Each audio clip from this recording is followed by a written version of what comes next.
अच्छा, मैं ये जानना चाहता हूँ Sam, what's your plan after your degree? What do you want to do in terms of यार उसके स्पेस बाद ना, टेक्नोलॉजी? बिल्कुल, एक तो डिग्री के साथ ही ना आई वांट टू डू, मतलब मैं कुछ कोर्सेज उसके साथ कर रहा हूँ डिग्री के साथ ही, ये बिजनेस डिग्री के साथ। उसके बाद आई वाज थिंकिंग कि आईएसटी से कोई उधर से कोई डिग्री कर लूँ, आईएसटी इंस्टीट्यूट ऑफ उससे स्पेस एंड टेक्नोलॉजी, आगे। क्योंकि एक तो इस्लामाबाद में नज़दीक भी है और पाकिस्तान में सिर्फ एक इंस्टीट्यूट है वो। ओह, सही। अच्छा, याद है मैंने आप लोगों को पिछली बार बताया था कि एक पाकिस्तान में शायद स्टार्टअप टाइप का कुछ था, उसने क्या कहते हैं लिक्विड रॉकेट इंजन बनाया था। तो वो क्या कहते हैं असल में वही थे, आईएसटी का क्या कहते हैं प्रोपल्जन लैब ने ही बनाया था वो। ओह, अच्छा, नाइस। और नाइस। जो मेरे पास जो थे जिन्होंने बताया था वो एविएशन इंजीनियर है। उन्होंने 1 साल वहां पे काम किया था।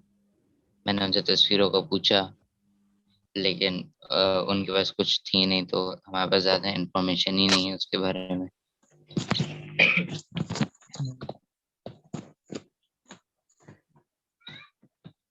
मैंने आईएसटी वालों को मैसेज तो किए हैं, बहुत सारे ईमेल्स किए हैं। देखते हैं अगर वो हमें कहते हैं कि हम आपको भेज सकते हैं कुछ तस्वीर वगैरह, तो शायद हम कर लें। हाँ, दैट वुड बी नाइस।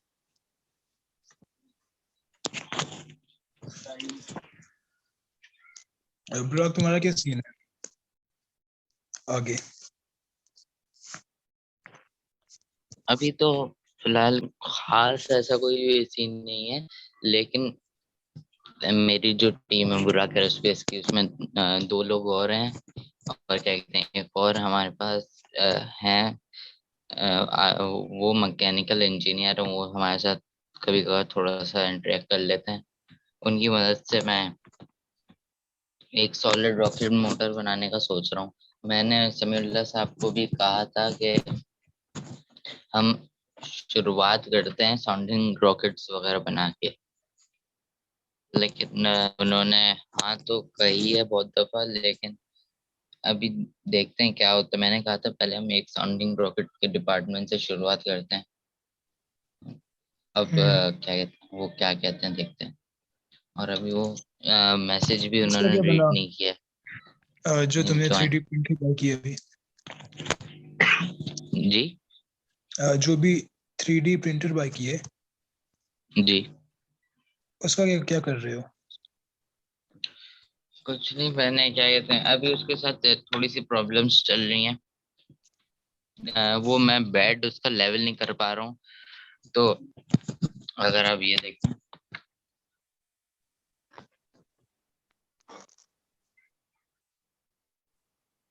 ये मैंने प्रिंट करने की कोशिश की थी, लेकिन इसकी प्रिंट की सही। क्वालिटी देख रहे हैं आप कैसी खराब हो गई थी।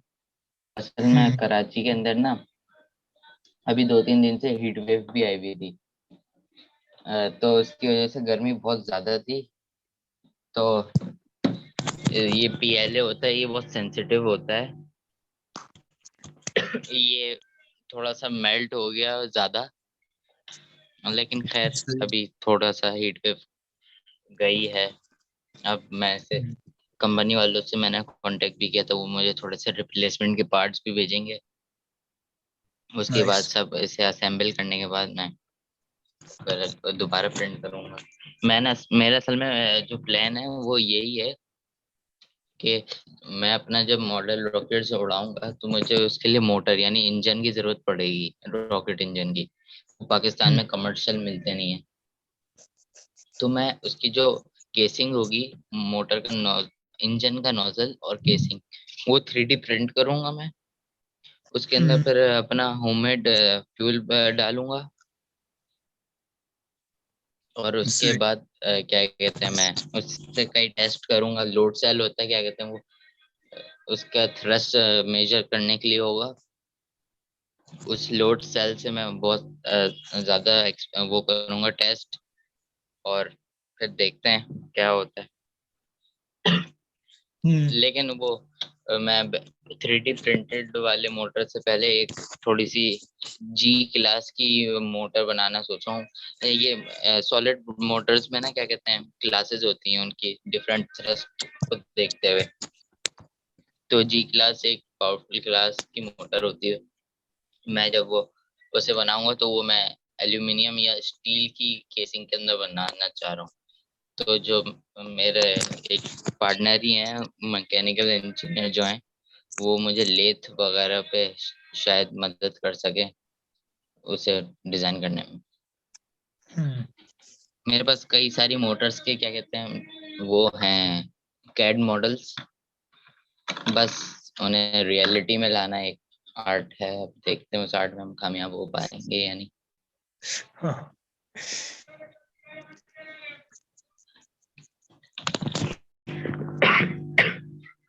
हमारे पास कई सारे अभी नए लोग ज्वाइन किया है तो अभी हम दिखाते हैं सबको। ये हमने पहले ये देखें आप, ये है सेक्शन व्यू है। ये तो ये मैंने डिजाइन किया है 3D सॉफ्टवेयर के अंदर शाहीन 2 मिसाइल से डिराइव किया हुआ एक ऑर्बिटल रॉकेट, जिसमें ये फर्स्ट स्टेज है सॉलिड, सेकंड स्टेज है सॉलिड, तो ये थर्ड स्टेज है सेमी क्रायोजेनिक, यानी इसमें केरोसिन और लिक्विड ऑक्सीजन इस्तेमाल होगी। इस तरह हम 100 kg तक की सैटेलाइट का कैपेबल ऑर्बिटल रॉकेट बना सकते हैं। इसमें इसके बारे में हमने पिछली वाली अपनी जो मीटिंग थी उसमें बहुत गहराई में बात की थी कि किस तरह हम इसे एक्वायर कर सकते हैं और बाकी इस पे हम किस तरह काम कर सकते हैं। तो फिर इसके साथ साथ ही हमें पता चला था इसके बारे में।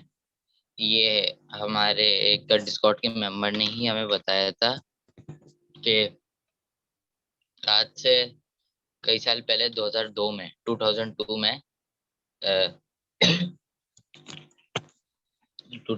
के अंदर पाकिस्तान में एक आइडियाज 2002 नाम का एक फेस्टिवल प्रोग्राम हुआ था जो शायद डिफेंस या मिलिट्री वगैरह का होता है।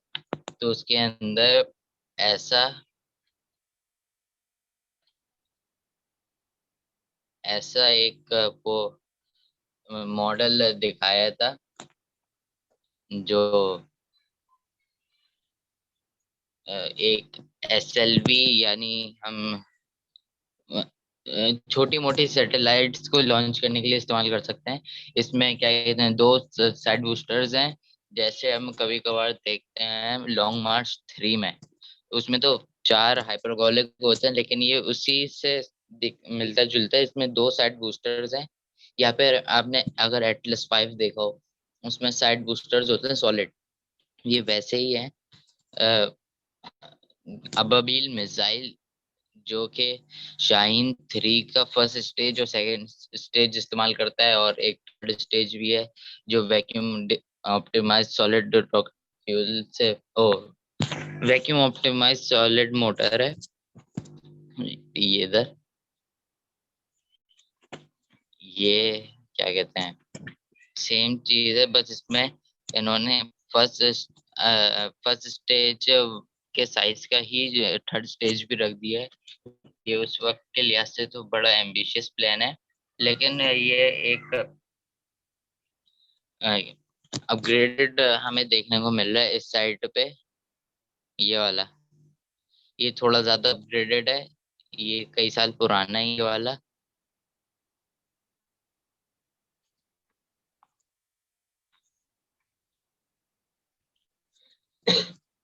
ये अपग्रेडेड वाला है, इसमें आप देख सकते हैं बिल्कुल अबाबिल मिसाइल के सेम टू सेम है ये। ये अभी ये माना जाता है कि हमने ये लॉन्च कर दिया। गूगल अर्थ वाली जो एप्लीकेशन उस पे लोगों ने जो इन सब चीजों के पीछे देख रहे होते हैं, नजर रखे हुए होते हैं, उन्होंने एक तस्वीर वो भेजी थी कि ऐसा लग रहा था जैसे यही SLV वाला जो नया वाला है ये लॉन्च पैड पे खड़ा हुआ है। लॉन्च पैड जो है हमारे पास सोन मियानी, अगर आप गूगल अर्थ पे या गूगल मैप्स पे सर्च करेंगे सोन मियानी बलूचिस्तान, तो वहां पे आपको दिख जाएगा कि वहां पे लॉन्च पैड है। वहीं से क्या कहते हैं रहबर, जो हमारे साउंडिंग रॉकेट्स थे जब सुपार्को की शुरुआत हुई थी तो साउंडिंग रॉकेट्स वहां से लॉन्च होते थे। और ये भी वहीं पे गूगल अर्थ के अंदर बड़ी ब्लरी तस्वीर के अंदर देखा जा सकता है। माना जाता है कि ये 2 दफा लॉन्च हुआ है, एक 2018 में आखिरी दफा हुआ था ये। पहला लॉन्च इसका सक्सेसफुल रहा और दूसरा लॉन्च इसका फेलियर था। किसी के पास कोई सवाल है या कुछ है?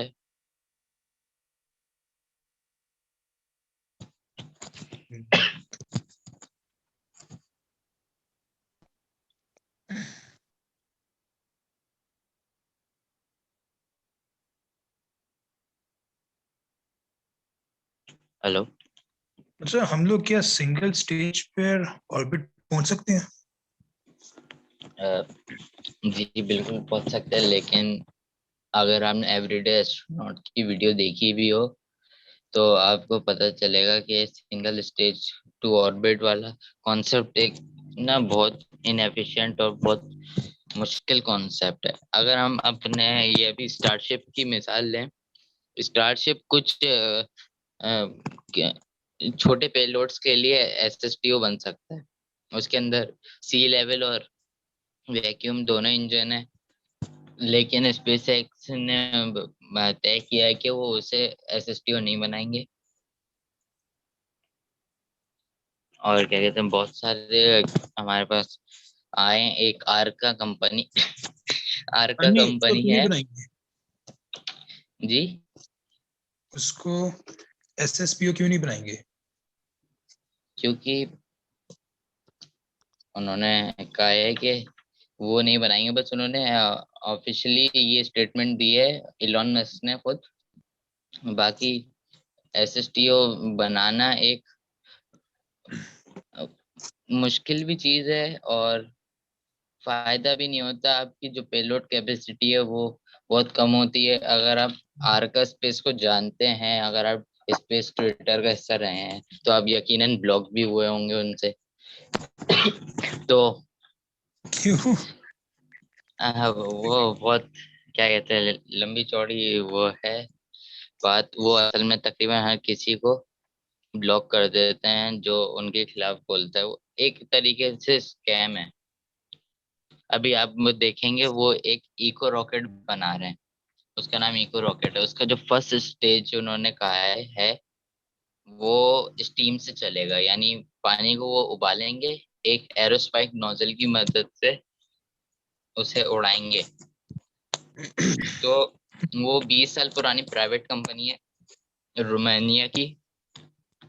उन्होंने बहुत सारे क्या कहते हैं फंड्स को इन्वेस्टर्स को अट्रैक्ट करने वाले तरीके निकाले हैं इन 20 सालों में, जिसमें सबसे पहले उन्होंने हास करके एक था HAAS, वो SST होता है, वो लीनियर एरोस्पाइक इंजन था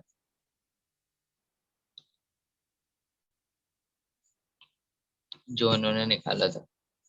ये आप लोग करें बात, मैं जरा मिस्टर समीर से चेक करता हूँ, ठीक? फहीम चले गए। मैं उसे वो उनकी जो ट्विटर में फॉलो करता हूँ थोड़ा बहुत, तो वो भी रॉकेट डिजाइनिंग और रेंडरिंग और मतलब उसकी जो डायग्राम्स होते हैं ना वो पोस्ट करते रहते हैं। तो उनका बैकग्राउंड अगर वो भी बता सकते तो मतलब हमें। हाँ। हाँ चलो, जो वो अभी, क्योंकि मेरे ख्याल से अभी हर कोई इंतजार कर रहे हैं उनके आने का। डॉक्टर डॉक्टर समी कह रहा हूँ, मिस्टर समी का। तो क्योंकि वो भी मुझे एक और मैं दोस्त का मैसेज है।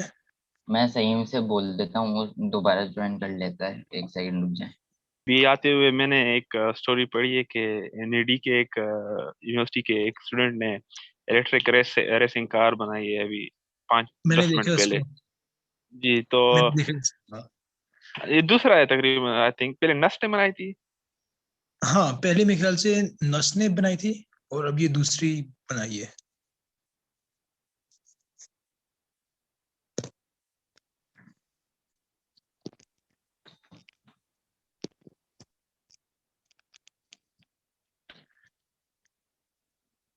उसकी टॉप स्पीड 120 पे है,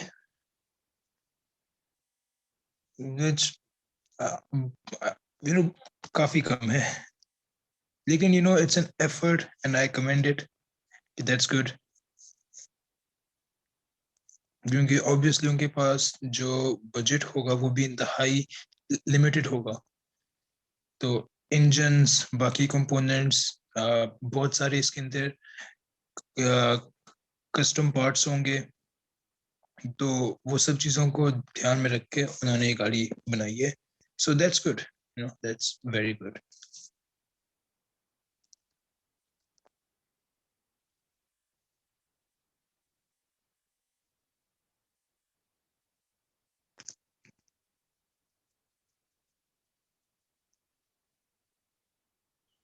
आई थिंक एक प्रोटोटाइप ही होगा, अगर रियल में रेसिंग इवेंट्स में अगर इस्तेमाल करना चाहें। मेरे ख्याल में होंगी इवेंट्स होंगी इस तरह के जो सिर्फ इलेक्ट्रिक रेसिंग कार पे हों। हाँ नहीं, अ, उससे कहते हैं फॉर्मूला ई। अगर आप लोग अपनी स्क्रीन पे देखें, मैं स्क्रीन शेयर कर रहा हूँ। क्या आप लोग देख सकते हैं सर? हम्म। ये मैंने एक orbital rocket, liquid orbital rocket design किया था कुछ टाइम पहले। इसमें ये फर्स्ट स्टेज है जो मीथेन और लिक्विड ऑक्सीजन पे काम करता है। इसमें 7 सी लेवल इंजन होंगे, यानी 6 आउटर रिंग के अंदर एक सेंटर इंजन होगा और एक वैक्यूम। और दूसरे स्टेज के अंदर हमारे पास वैक्यूम ऑप्टिमाइज केरोसिन और लिक्विड ऑक्सीजन का स्टेज होगा। ये मैंने एक रीयूजेबल उस पे डिजाइन किया था कि ये रीयूजेबल रखूं मैं फर्स्ट स्टेज इसका। इसमें होगा सही। क्या, ये फर्स्ट स्टेज जैसे अपनी एपिजी पे पहुंच जाएगा ना, मतलब सबसे ऊंचे पॉइंट पे, और तो जब ये नीचे आने लगेगा, एक चीज होती है बैल्यूट। बैल्यूट होता है बलून और पैराशूट का मिक्सचर। तो वो सुपरसोनिक स्पीड्स के लिए होता है। सही। वो सुपरसोनिक स्पीड्स के लिए होता है, तो वो नियर वैक्यूम में भी डिप्लॉय हो जाता है। वो उससे इसे हम स्लो करेंगे काफी हद तक, और एक सर्टेन हाइट पे आके हम उसे रिलीज करेंगे। एक फिर मेन पैराशूट को हम डिप्लॉय करेंगे, उससे ये काफी और ज्यादा स्लो हो जाएगा। इसके अंदर हम ग्रिड पिंस भी रखेंगे। इसके अंदर अभी दिखा नहीं रहा है क्योंकि मैंने इसमें ऐड नहीं किया था जब ये तस्वीर ली थी। इसके अंदर ग्रिड पिंस भी होंगे, और जब ये हम्म। बैल्यूट के उस पे नीचे आ रहा होगा, तो क्या कहते हैं, ये अपनी जो इसे लैंडिंग पोजीशन होगी, ये ग्रिड फिंस की मदद से जैसे फेल्कन 9 करता है, वो उस जगह तक पहुंच जाएगा। और फिर मेन पैराशूट डिप्लॉय होगा, उससे ही स्लो हो जाएगा। एक जब ये मेन पैराशूट डिप्लॉय हो जाएगा इसके फर्स्ट स्टेज का, ये क्या कहते हैं, फिर अपना सेंटर इंजन को फायर करेगा और स्लो हो जाएगा। 3 मीटर पर सेकंड या 5 मीटर पर सेकंड की स्पीड पे आ जाएगा। और या तो सी, अगर कराची से लॉन्च हो तो एक सी प्लेटफॉर्म भी हम रख सकते हैं, जैसे स्पेस एक्स की एक बार जो होती है, of course we still love you वाली, और बाकी हम्म। तो उस पे ये लैंड कर जाएगा। वरना अगर हम बलूचिस्तान से लॉन्च करेंगे, क्योंकि बलूचिस्तान भी एक बहुत अच्छी रॉकेट लॉन्च की साइट है, तो वहां पे भी ये किसी लैंड प्लेटफॉर्म पे कर सकता है लैंड। और इसका सेकंड स्टेज एक्सटेंडेड इसलिए कि फर्स्ट स्टेज इतना पावरफुल नहीं होगा, क्योंकि आप देख सकते हैं इसके जो इंजन है वो काफी छोटे हैं। इतना पावरफुल नहीं होगा कि बहुत ज्यादा आगे या बहुत ज्यादा पावर इसे दे सके। तो एक्सटेंडेड सेकंड स्टेज से ये होगा कि हम कम पावरफुल इंजन से भी थोड़ी देर के अंदर वो कर सकते हैं ऑर्बिट अचीव। मैंने इसका क्या कहते हैं, एस्टिमेट रखा है कि 100 केजी तक स्मॉल सेट कोई ये लॉन्च कर सकेगा 400 टू 500 किलोमीटर के लो अर्थ ऑर्बिट में। मैं मतलब दो तीन चीजें, एक तो लाया था मैं पूछने के लिए ना। एक ये पाकिस्तान का जो विजन है 2040 और 2047 ना, आप उसे दो अब रीनेम कर दिया ना उसे तकरीबन। तो उसके बारे में कि आप लोगों की क्या ख्याल है उसके बारे में ना। और दूसरा कि जो ब्लू ओरिजिन है उसके बारे में हम मतलब इतना कोई मेन स्ट्रीम न्यूज चैनल्स में सुनते नहीं है ना, वो बड़े सीक्रेटली काम करते हैं। तो उनकी जो प्रोजेक्ट्स अच्छा, हैं आप तो आप विजन 2040 की बात कर रहे हैं, तो ये मेरे ख्याल से बहुत ही ज्यादा फ्री बात है कि हम एक सैटेलाइट लॉन्च करने के लिए 2040 का इंतजार कर रहे हैं, और वो भी खुद नहीं, किसी और लॉन्च प्रोवाइडर की मदद से। लेकिन मैं मैं थोड़ा ये सा उसको 2018 में जो लॉन्च हुए थे, एक IQ-1 जो IST इस्लामाबाद की एरोस्पेस यूनिवर्सिटी की सैटेलाइट और एक और सुपार्को की सैटेलाइट थी, वो 2018 में लॉन्च हुई थी लॉन्ग मार्च 2 पे चाइना के अंदर। तो वो ही 2040 वाला जो विजन 2040 था, ये वही था असल में। तो इन्होंने 2040 के वजह 2018 में शुक्र है लॉन्च कर दिया था। वो पार्ट था, वो लॉन्च जो था वो पार्ट था 2040 विजन का। 2040 विजन से वो 2011 में जो है वो लेड आउट हुआ था नेशनल कमांड अथॉरिटी की तरफ से। उनके मुताबिक ये था कि 2011 और 2040 के दरमियान हम तकरीबन 11 जियो सैटेलाइट्स और स्मॉल और लो अर्थ ऑर्बिट सैटेलाइट्स को हम लॉन्च करेंगे ना। उस और कोई लॉन्च व्हीकल नहीं बनाएंगे हम चाइना से या मतलब किसी और मुल्क से वो लॉन्च करेंगे। वो तकरीबन 11 सैटेलाइट्स हैं। तो जो इमरान वजीर आजम इमरान खान है, वो तकरीबन सितंबर लास्ट ईयर में उन्होंने जब स्पार्को का दौरा किया था, आप लोगों को पता होगा, तब भी उनको यही ब्रीफिंग दी गई थी ना कि हमारा ये विजन है। और इट्स एक ही मतलब फ्लैगशिप इनका कोई प्रोग्राम है। तो मैं पूछना चाह रहा था कि मतलब यार 11 सैटेलाइट्स मतलब दुनिया कहाँ जा रही है। हम अभी तक वो लो लो अर्थ ऑर्बिट तक हम मतलब हमें कोई रेडिकल कोई शिफ्ट लाना होगा ना अपनी इंडस्ट्री में। यार बात यह है कि ना हमारे में ना किले के कॉम्पिटेंसी बहुत कम है, क्योंकि लोगों को पता ही नहीं है कि स्पेस कितने इम्पोर्टेंट है उनकी डे टू डे लाइफ के लिए। और जिन लोगों को है पता, उनके पास कोई प्लेटफॉर्म नहीं है जहाँ पे जाके वो इस बात को और प्रमोट कर सके। आई थिंक लाइक मैं गवर्नमेंट की तरफ से मैं बिल्कुल भी होपफुल नहीं हूँ कि वो स्पेस की तरफ या किसी और अपकमिंग इम्पोर्टेंट इंडस्ट्री की तरफ वो ध्यान देंगे।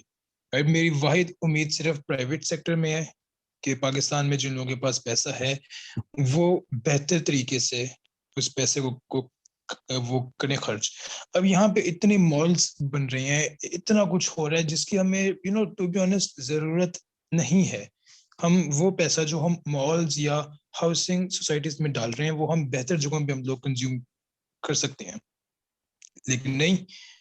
अच्छा, क्या कहते हैं, सहीम ने ज्वाइन कर लिया है। आप लोगों को जो क्वेश्चन पूछने थे आप पूछ सकते हैं। सहीम ने ज्वाइन कर लिया। तो सही में अपना बैकग्राउंड अगर आप हमसे शेयर करना चाहें तो बहुत अच्छा होगा। आपकी मैं ट्विटर पे आपको मैं देखते रहता हूँ ना, आपके जो डिजाइन होते हैं। तो आप भी मतलब जबरदस्त काम कर रहे हैं। शुक्रिया। अभी बैकग्राउंड नहीं दिखा सकता हूँ यहाँ पर।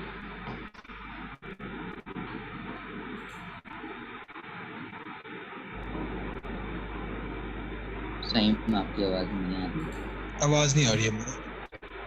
जी वो सवाल क्या था? ये पूछ रहे हैं कि आप करते क्या, आपको बैकग्राउंड मतलब क्या है स्पेस वगैरह में। ये आपके इन्होंने वो न्यूट्रॉन वगैरह वाली भी शायद रेंडरिंग देखी है जो आपने बनाई थी, तो जी ये मैं उसके बारे में पूछ रहे हैं। बस मैं लॉकडाउन में एस्ट्रोनॉमी में मेरा इंटरेस्ट आ गया, फिर उससे मेरा स्पेस फ्लाइट देखकर बस उसमें ही इंटरेस्ट आ गया। So I'm just practicing like photo editing, Neutron or सब कुछ like edits. So like that's really good. That's nice.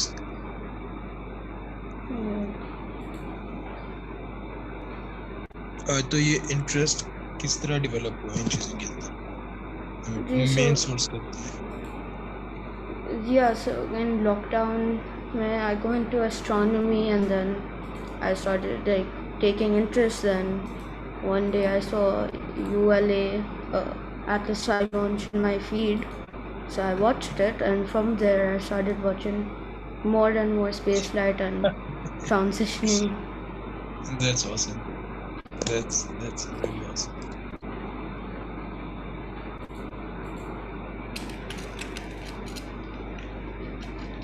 So what are your future plans? How do you want to pursue it? I really don't know. I think just get into model rocketry and start doing that kind of stuff, and from there see what I can do. Like as long as you get good education, you can succeed.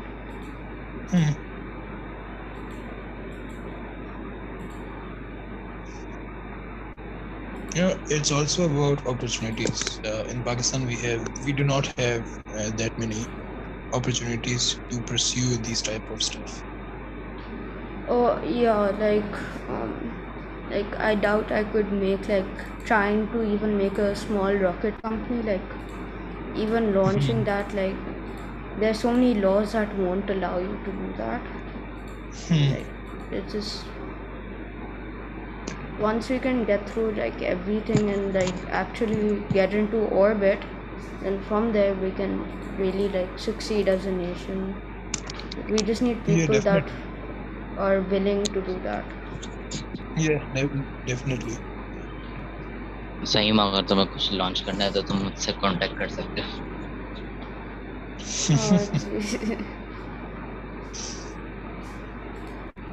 वो space vehicle उनके पास है। मेरे पास space vehicle तो नहीं है, लेकिन launch pads काफी है मेरे नजर में, जो काफी बड़ी हैं मॉडल रॉकेट्स वगैरह लॉन्च करने के लिए। बाकी सही में क्या कहते हैं, मुझे नहीं पता मॉडल रॉकेट्स वगैरह। मुझे अभी इंटरेस्ट डेवलप करना है। Like I really don't know anything on model rockets. हाँ, तो अगर तुम चाहो तो ज्वाइन कर सकते हो। मैं और मेरी दो मेंबर्स हैं टीम में, पार्टनर्स। हम लोग मॉडल रॉकेट बनाते हैं। जैसे जो पार्टनर को तो जानते ही होगे, GPS.space। तो मतलब उसी तरीके के थ्रस्ट वेक्टरिंग रॉकेट हमारा एम है, वो ही बनाने चाह रहे हैं। Right now I just want to learn and then I'll join.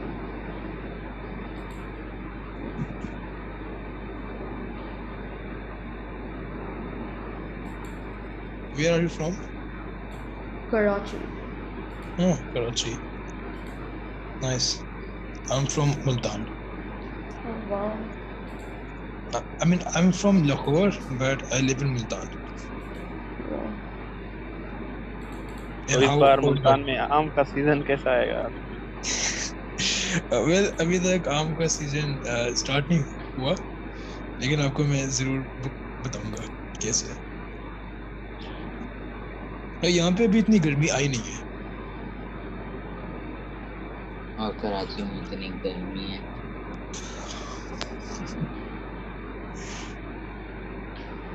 और उधर आम भी नहीं उगते। तो आप बुराक में वो जो है जेफ बेजोस का, उसका पूछ रहा था कि मतलब उसकी फिलॉसफी जो है वो बिल्कुल सीक्रेसी पे है ना। हम इलॉन मस्क को देखते हैं, वो ट्विटर पे हर चीज नहीं है। वो जो क्या कहते हैं ब्लू ओरिजिन्स, उनका ये है कि वो अपनी डेवलपमेंट बहुत स्लो कर रहे हैं, क्योंकि यानी उनकी रीजनिंग ये है कि वो तेज नहीं करना चाहते। They want to take their time. And ठीक है, लाइक वो तो भी बंदी है, क्योंकि उनके पास जो कैपिटल है वो वर्चुअली अनलिमिटेड है, क्योंकि अमेजोन से इतना कमा रहे हैं कि they can take as much time as they want, और दोनों के जो गोल्स हैं वो भी टोटली डिफरेंट है। इलॉन मस्क जो है वो मार्स पे जाना चाह रहा है, जबकि जो जेफ बेजोस है वो चाहता है कि हम लोग एस्ट्रॉइड माइनिंग करें, हम लोग सिर्फ स्पेस में जाएं, हम लोग स्पेस में ही हम लोग स्ट्रक्चर्स बनाएं जहां पर हम लोग सरवाइव कर सकें अपनी स्पीशी को। लेकिन अभी रिसेंटली जेफ बेजोस ने अपनी जो सीट थी ऑफ सीईओ ऑफ अमेजोन वो उसने छोड़ दी है, ताकि वो फुल टाइम फोकस दे पाए इसको, ब्लू ओरिजिन्स को। तो लाइक हम कह सकते हैं कि ना विद इन फ्यू इयर्स या विद इन नेक्स्ट डेकेड हम लोग एक सब्सटेंशियल अमाउंट ऑफ डेवलपमेंट हम लोग देखें फ्रॉम ब्लू ओरिजिन्स, क्योंकि वो भी सिलेक्टेड हैं for the lunar mission of NASA. Blue origin तो मेरे ख्याल से मुझे बहुत पसंद है। जो न्यू ग्लेन उनका रॉकेट है वो बहुत ज्यादा प्यारा और बहुत ऐसा प्यारा कोई रॉकेट है, अच्छा बहुत रॉकेट है। So beautiful.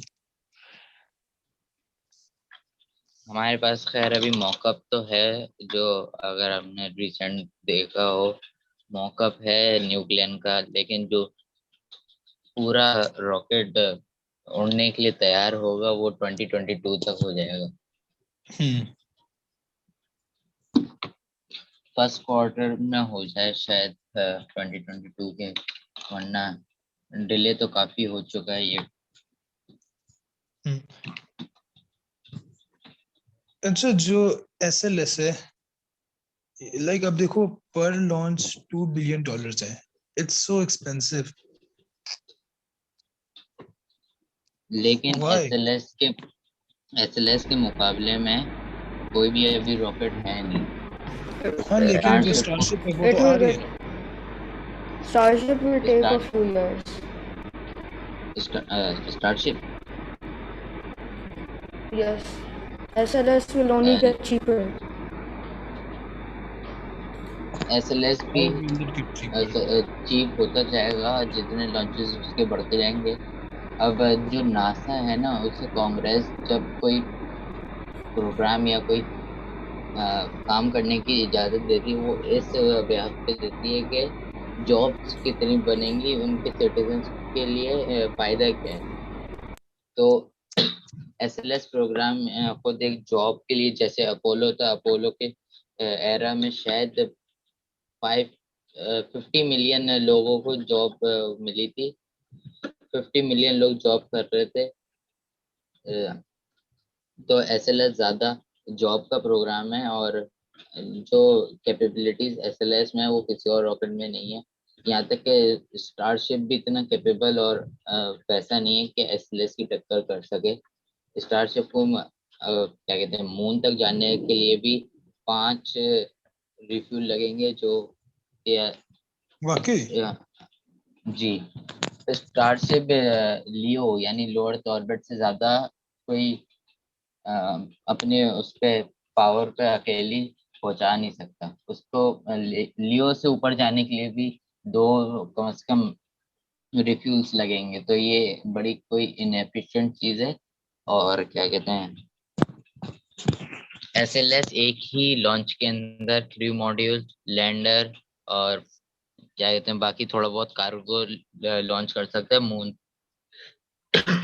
और एसएलएस को स्टारशिप को अभी रिलायबल होने में भी काफी 2 से 4 साल लग जाएंगे, और एसएलएस अपने पहली लॉन्च पे ही तकरीबन 90% रिलायबल है। हाँ,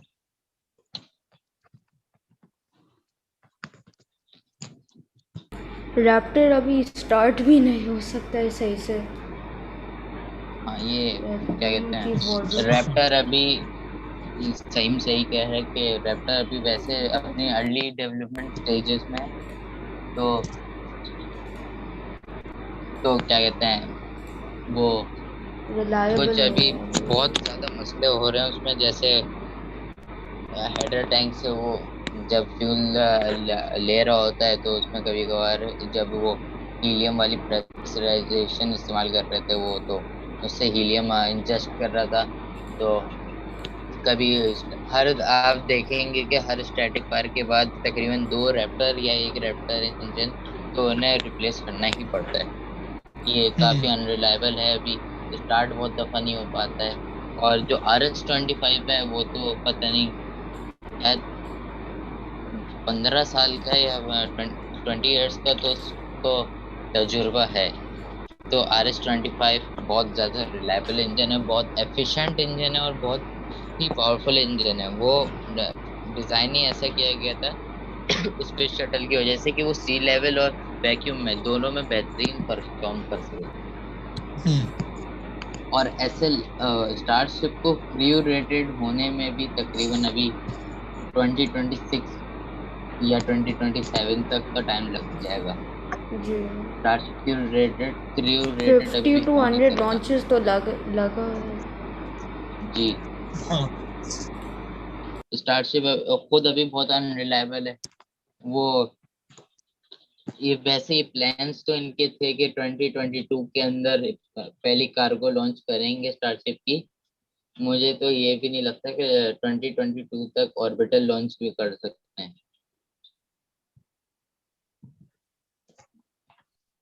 चाहे 2020 में अटेम्प्ट होगा मगर 2022 में सही से लॉन्च कर सकेगा। आई थिंक 2022 तक परफेक्ट कर लेंगे जी ऑर्बिटल। कारों का मसला है वो, आपको मतलब जो उसके कैपेसिटी है वो बढ़ानी पड़ेगी, और बाकी है ना आपको फिर, और वो भी मल्टीपल आपने ऑर्बिटल फ्लाइट्स करनी होगी ना।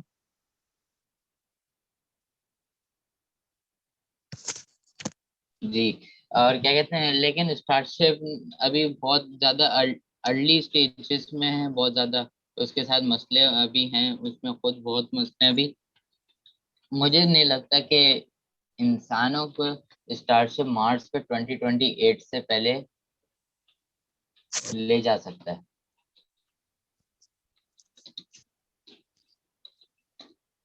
नहीं, मैं काफी ऑप्टिमिस्टिक हूँ स्टारशिप के बारे में, क्योंकि अब ये है ना कि उनकी जो रेट ऑफ प्रोग्रेस है, डेवलपमेंट है, वो कह लो जितना भी कंपटीशन है उनसे बहुत तेज है।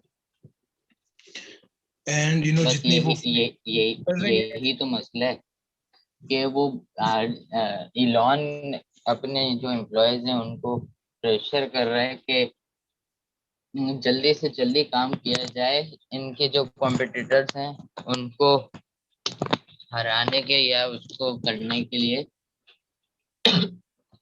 लेकिन ऐसा नहीं है, आप देख सकते हैं कि जितनी ये रैपिड आइटरेशन तो कर लेते हैं ये, स्पेसएक्स इस मामले में बहुत अच्छी है, लेकिन स्टारशिप एक सेंसिटिव लॉन्च व्हीकल है बहुत। उसको इस तरह हम हाँ नहीं, लेकिन अब देखो मतलब इलॉन ने कहा है कि जो SN15 या 20 है उसके अंदर हंड्रेड्स ऑफ उन्होंने वो चेंजेस की हैं from the data they have gathered from all other launches. Changes तो किए हैं, हम्म लेकिन इलॉन बहुत जिद्दी आदमी है। मतलब उसने अभी क्या कहते हैं फॉग के अंदर इस ही बात से लॉन्च मैं करने का एग्री क्या दिया। करता हूँ कि उसकी जो टाइमलाइंस होती हैं वो बहुत ही अनरियलिस्टिक होती हैं, लेकिन वो बेसिकली उसकी जो फिलॉसफी है वो ये है कि एक हाई प्रोडक्शन रेट काफी ज्यादा डिफेक्ट्स को सॉल्व कर देता है, क्योंकि आपको जल्दी से पता चल जाता है कि क्या प्रॉब्लम आ रही है, एंड देन हमने इसको सॉल्व करना है।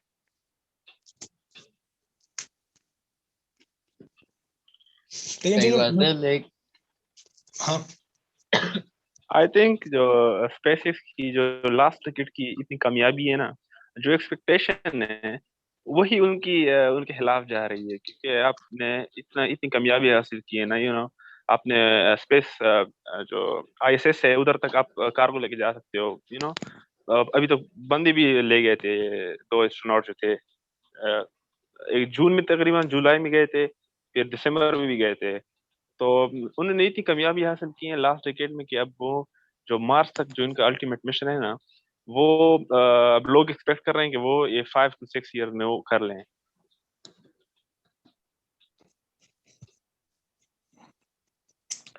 मार्स का तो बहुत डिफिकल्ट है कि 5 to 6 इयर्स के अंदर हो जाए। वो सब कुछ डिपेंड करता है कि स्टारशिप कितनी जल्दी रेडी हो जाता है। अगर जल्दी तैयार हो जाता है कह लो कि इन नेक्स्ट 3 सालों में, देन यू नो बाय 2030 हम लोग शायद मार्स की तरफ जा पाए। जी मैं भी मतलब यही है मेरा कि 2030 से पहले तो हम मार्स पे क्रू मिशन नहीं भेज सकते। हाँ एग्रीड, बहुत डेंजरस है भाई। एग्जैक्टली। यार ये और बुराक क्या कहते हैं एक जी, वो या इंजीनियरिटी का जो है उस पे इन्होंने कैमरा क्यों नहीं लगाया यार? हाँ इसमें कैमरा वैसा वीडियो या तस्वीर बनाने वाला कैमरा नहीं है, उनका साइंटिफिक कैमरा है जो उसको नेविगेशन वगैरह में मदद करेगा। ये बड़ा अफसोस है कि हम इंजीनियरिटी पे से तस्वीर या वीडियो नहीं देख पाएंगे, लेकिन परसेवरेंस के अंदर उन्होंने इस बार बहुत सारे कैमरे लगाए हैं, तो हम पर क्या कहते हैं रोवर से ही इंजीनियरिटी की उड़ते हुए की तस्वीर और वीडियो ले सकते हैं। जो है ना इंजीनियरिटी, ये बेसिकली एक प्रोटोटाइप है जो हम फर्स्ट टाइम टेस्ट कर रहे हैं। तो आई मीन हमने इसको जो बनाया है, हमने ये रख के नहीं बनाया कि हमने मार्स को देखना है कि मार्स है कैसा। हमने बस टेस्ट करना है कि जो फ्लाइट है वो हम इसके थ्रू अचीव कर सकते हैं या फिर नहीं कर सकते। ये और एक पाथ फाइंडर की तरह ही है। क्या चीज? ये इंजीनियरिटी एक पाथ फाइंडर की तरह है। हाँ हाँ इसका मिशन डिफरेंट है ना, इसने हमने सिर्फ ये फ्लाई कर सकता है, इस एबिलिटी को हमने एग्जामिन करना है। और अभी जो उसकी जो कंडीशंस है मार्स की, उधर रात बहुत ठंडी होती है, तो हम्म वो ये सह सकेगा या नहीं, तो हमने ये तो आई थिंक इसके मिशन है। अच्छा, और मैं चाह रहा था कि ना हम इंजीनियरिटी को हम लोग रिमोट के थ्रू कंट्रोल कर पाए, लेकिन क्योंकि अब वो जो कम्युनिकेशन का डिफरेंस है वो काफी ज्यादा है from Earth to Mars and back to Earth, तो वो हम हाँ नहीं कर पाएंगे। 12 मिनट लगते हैं कम 12 से मिनट का कम है। एक सिग्नल पहुंचने में, और रिमोट कंट्रोल हम उससे रख नहीं सकते थे। एग्जैक्टली। इंजीनियरिटी को हम उसकी खुद डिपेंडेंट छोड़ा है कि वो अपने ऑपरेशन ऑटोनोमस है। खुद कर सके। जी आई थिंक हम उस तो क्या स्टेप बैक होगा अगर हम रिमोट से करें। आई थिंक हमें ऑटोनोमस की तरफ जाना चाहिए। आई थिंक ये अच्छा फैसला था कि वो खुद ही करें। मतलब हम लोग क्या लाइक सॉफ्टवेयर के थ्रू नहीं कर सकते कि अर्थ से जो सॉफ्टवेयर है वो ऑटोमेटिकली सिंक्रोनाइज हो जाए मार्स के टाइम के साथ, एंड देन हम कह लो कि इन रियल टाइम कंट्रोल कर है, पाए कुछ इस तरह? नहीं नहीं रियल टाइम नहीं हो सकता। नहीं हो मार्स पे सकता। सिग्नल भेजने में हमें 12 मिनट लग जाते हैं, या मार्स से सिग्नल मंगवाने में 12 मिनट लगते हैं, जबकि वो लाइट की स्पीड से ट्रेवल कर रहा होता है सिग्नल। तो हम उसे कंट्रोल नहीं कर सकते। That's it. तो हम प्री रिटन सॉफ्टवेयर डालते हैं, मतलब खुद राइट करते हैं सॉफ्टवेयर नासा JPL, और वो डाल देते हैं उसके अंदर। वो फिर खुद कमांड्स जो उसमें होती हैं उसके लिहाज से उसे फ्लाई करेगा। जो परसेवरेंस है उसके अंदर वो रडार कम्युनिकेशन जो मार्स में ऑर्बिटर है उससे करेगा। तो इंजीनियरिटी इतना पावरफुल भी नहीं है कि वो डायरेक्ट अर्थ पे भेज सके, तो वो पहले जो रोवर है उस पे भेजेगा। पहले उस पे भेजेगा सिग्नल्स अपने जो भी होगा, फिर वो जो रोवर है वो मार्स के ऑर्बिटर जो सिग्नल कम्युनिकेशन के लिए है उस पे भेजेगा, और फिर अर्थ पे आएगी। तो उसके बाद 12 मिनट लगेंगे हमें। और इंजीनियरिटी जो है वो कुछ फेजेस के लिए डिजाइन किया गया। पहले एक शॉर्ट हॉप लेगा वो कुछ मीटर्स का, फिर वापस लैंड कर जाएगा। अगर लैंडिंग में उसमें वो गिरा नहीं तो अगले हम फ्लाइट्स के ऊपर देखेंगे कि क्या करेंगे, वो थोड़ी फिर हाइट पे जाएगा। 90 इसका सेकंड उसका total flight duration time flight time, हाँ एग्जैक्टली, इसका टोटल फ्लाइट ड्यूरेशन का टाइम 90 सेकंड्स का है।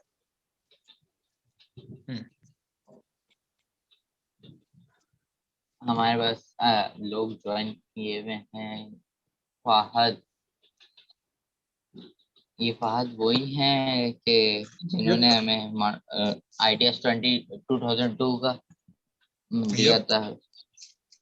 अच्छा, तो ये वही है। शुक्रिया आपका फहद।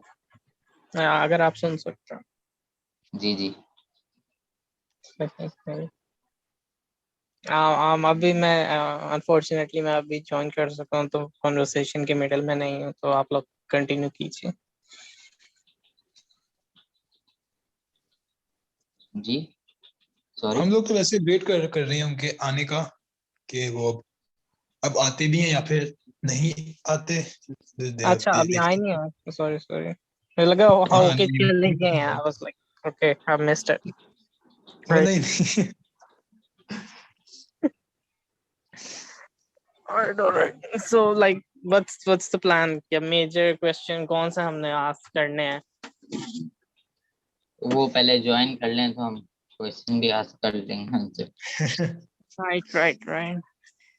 यार एक सवाल मैंने पूछना है कि इनकी जो इनका फेवरेट इस वक्त है कौन सा goal? Is it like electronic vehicles, reusable rocket launcher, और rather satellite launch vehicle, या फिर ये जो उसके अलावा जो प्रोजेक्ट्स हैं, मतलब इनकी जो स्पेसिफिसिटी मुझे पता चल जाएगी ना, that will be helpful कि उनका फोकस किस तरफ सबसे ज्यादा तो है। इनका फोकस है small set launch vehicle SLV reusable propulsive landing के साथ। Okay okay okay okay, nice. इस पे और आपसे क्वेश्चन है बुराक, आपने एक मॉडल बनाया था जी TRSC पे, जो आपने रियूजेबल जी रॉकेट इस्तेमाल किया था। जी। आई थिंक वो ब्लू ब्लू या वो जो ब्लू था ना, वो जो हमारे पास तस्वीरें हैं और TRSC पे, या जो तस्वीरें समीउल्लाह खान साहब ने शेयर की हैं, उसी पे रख के बनाया था मैंने। वो मॉडल किया था मैंने उसे। तो फिर मैंने अपने एक दोस्त है उससे कहा कि वो ब्लेंडर पे करे, तो उसने क्या कहते हैं, हमें बना के दिया। तो रुक जरा मैं चेक करता हूँ, अगर तस्वीर मिल जाए मुझे तो मैं आपके साथ शेयर करता हूँ उसे।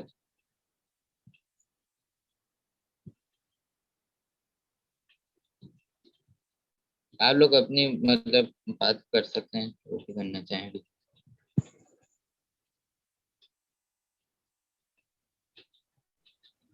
आई मीन डिस्कशन के अलावा मुझे हाईलाइट करना था कि वो रेंडर्स जो हैं वो बहुत अच्छे बने थे, सो जिसने भी बनाया लाइक कुडोस। जी वो मैं भी देख के खुश हो गया था कि हमारे पास कोई ऐसी है फोटो जो देख के हम अंदाजा लगा सकें कि है क्या, वो हो क्या है बस उसमें। यस, इससे पहले जितनी भी तस्वीरें हैं वो बेसिकली आइडिया 2 की क्वालिटी जैसी है, कुछ समझ नहीं आ रहा हो तो। अच्छा हाँ, वो ना वो भी उन्होंने खुद ही डिजाइन की